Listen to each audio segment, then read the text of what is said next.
ñi féeteeg Amadou Ba dañoo foog ni Sénégal du réew boo xam ne am na état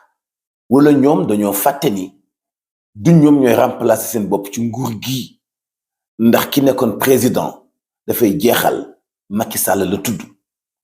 moom simple leader la woon bu coalition tabboon pour mu dem ci élection yi Sénégal yi weddi seen dogal fal Bassirou Diomaye Faye li ñuy jéem muy contester ay résultats comprendre nañu leen parce que élection yu mus a am ci àdduna am na contestation mais foog ngeen bàyyi xel ci ni yéen moomoo leen Sénégal askan wi moom Sénégal tey fal kii leen di jiite ci Sénégal askan woowu ñoo leen weddi fal Bassirou Diomaye Faye amoo leen pour di joxe seen xalaat ak di riposter parce que yéen ak Khalifa Sall Pape Djibril Fall El Hadji Malick Gakou ak mboolem yeneen parti yi nga xam ni dañu féliciter Bassirou Diomaye Faye yéen a yam yéen a tolloo kiif-kiif même pied d'égalité kon du yéenay def de compte yi du yéenay jël dogal te amoo leen pexem mën a sàcc élection te tendance yi moom la ñu dëggaloon ci alternance 2000 dëggal ko ci alternance 2012 dëggalaat ko ci alternance 2024 ak ndamal Bassirou Diomaye Faye mënu leen a fexe ba Sénégal du dund beneen ère mënu leen a fexe bu lëndëmal xel ak xalaatu nit ñi bu leen fàtte ni ay parti politique ngeen rek du leen nguur de parti politique yoo xam ni day joxe xalaatam day xëccu ci ni Sénégal di doxee waaye Sénégal yi dañu am beneen ñor beneen maturité Sénégal yi daal xam nañu ni ñooy seen responsable destin moo tax ñu doxale ni ñu doxale démb ñu ngi leen di masawu nag Amadou ak ñu mu àndal ndax xëy na li ñu def ci koom ci campagne bi ak défaite bi ni mu yaatoo ci ñoom mun na nekk mbetteel ci ñoom waaye bu leen ñàkk mukk ñànki ndax Sénégal moomul leen ko ñi moom Sénégal tey tànn ñu am seen fulla ak seen pas-pas jël lépp ngir fajal ko seen bopp fompal seen bopp seen rangooñu bopp kon am na détail yoo xam ni kenn du leen ci fekk si parce que jaru ko sax parce que am na déclaration yoo xam ni parce que jaru ko sax kenn du leen ci fekk si ndax xam nañu le xew 5e président de la République du Sénégal s'appelle Bassirou Diomaye Faye ku fekk alternance 2000 ak 2012 xam ni li mu wane mooy élection yi jeex na ci jàmm def nañu ko ci jàmm ki gagné Bassirou Diomaye Faye la tudd fi mu nekkee dañuy avancer après passation de service mu taxawal gouvernement ñu sóobu ci liggéey bi amuñu dara lu ñuy xaar kon yéen doo leen ñu tardel Amadou ak ay gaayam non duñu ñu tardel ndax duñu leen accordeel benn temps bu ñuy def ci ñoom ndax dañu ñoo yónni yàkkamti ñu ñun waa Sénégal ñun ñu doon prôner changement ñun ñi doon xeex changement ñun ñi leen doon wax ni ngeen jiite réew mi du dëgg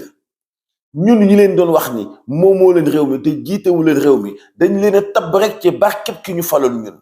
ñun ñi leen doon wax ni doo leen gañe te kenn du leen fal ñun ñi leen doon wax ni yal na ngeen lajj ci élection yi ñun ñi doon conscientiser Sénégalais yi nga xamal leen ni yëf yi du Amadou Macky la après Macky jeexal na dañuy tànn kaneen ki ñu neex ngir mu jiite Sénégal ñu dénk ko suñu destin Sénégal li fi lëndëm te léegi bari loolu ñu wax ko jubbanti pourquoi ñuy tànn la continuité pourquoi askanu Sénégal demoon ba am complexe lobby foog ni boo féete ak nguur kenn mënu la fay jëlee foog ni bu tubaab yi nekkee ci sa ginnaaw kenn mënu la fay jëlee foog ni lobby daal moo am dooley dogal fii ci Sénégal peuple bi wan nañu leen ni ñun ñooy peuple bi peuple boobu nag tey sas ak fulla wi ngeen am ba folli ñi fi nekk wan leen di du affaire bi du yéen ñun la yéen peuple boobu la ñuy demander ngeen tàmmalaat seen bopp correct discipline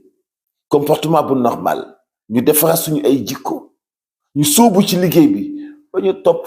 tapaskat yi nga xam ne dañoo ñàkk te duñu ko nangu waaye ñu xam ni sas wi nekk ci suñu kanam mooy liggéey rek bu ñu bëggee am ndam lu yokk waat ci ndam li ñu am ba noppi muy gën a takku liggéey toog muy dox na fi jógee njublang na fi jógee détournement na fi jógee